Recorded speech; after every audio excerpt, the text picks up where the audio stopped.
بسم اللہ الرحمن الرحیم۔ السلام علیکم۔ جب آپ کو موت آ جائے گی تو آپ کے اس دنیا میں نہ ہونے سے اس دنیا پر کوئی فرق نہیں پڑنے والا۔ یہ دنیا اسی طرح چلتی رہے گی، اس کے کام کاج اسی طرح جاری و ساری رہیں گے جیسے کہ آج ہیں۔ فرق صرف یہ ہے کہ آپ کی ذمہ داریاں کوئی اور لے لے گا، آپ کا مال آپ کے وارثوں میں تقسیم کر دیا جائے گا، لیکن آپ کو اپنے مال کا حساب ضرور دینا ہوگا۔ موت کے وقت سب سے پہلے جو چیز آپ سے چھین لی جائے گی وہ ہے آپ کا نام۔ لوگ کہیں گے ڈیڈ باڈی کہاں ہے؟ کوئی یہ نہیں کہے گا کہ حاجی صاحب کہاں ہیں، یا کوئی یہ نہیں کہے گا کہ مولوی صاحب، انجینئر صاحب کہاں ہیں۔ سب آپ کو ڈیڈ باڈی کے نام سے ہی مخاطب کریں گے۔ جب جنازہ پڑھنا چاہیں گے تو کہیں گے جنازہ لائیں، جب دفن کرنا شروع کریں گے تو کہیں گے کہ میت کو قریب کر دیں۔ آپ کا نام ہرگز نہیں لیا جائے گا۔ مال، حسب و نفس، منصب اور اولاد کے دھوکے میں نہ آئے۔ یہ دنیا کس قدر زیادہ حقیر ہے اور جس کی طرف ہم جا رہے ہیں وہ کس قدر عظیم ہے۔ آپ پر غم کرنے والوں کی 3 اقسام ہوں گی۔ نمبر 1، جو لوگ آپ کو سرسری طور پر جانتے ہیں وہ کہیں گے ہائے مسکین، اللہ اس پر رحم کرے۔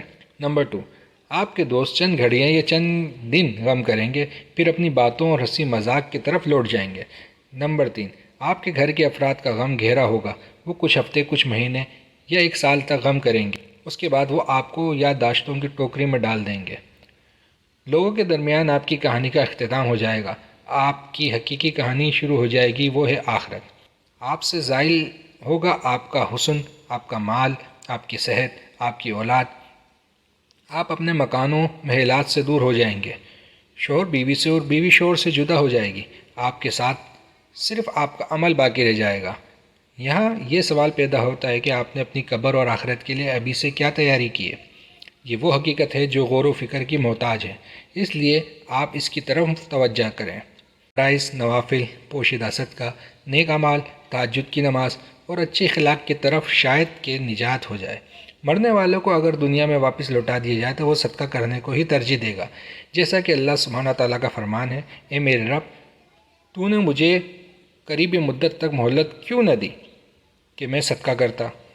وہ یہ نہیں کہیں گے کہ میں نماز ادا کر لوں یا روزہ رکھ لیتا یا حج عمرہ کر لیتا۔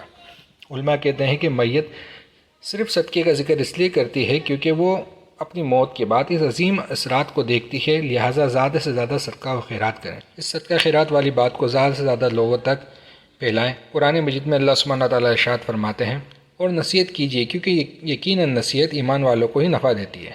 السلام علیکم ورحمۃ اللہ وبرکاتہ۔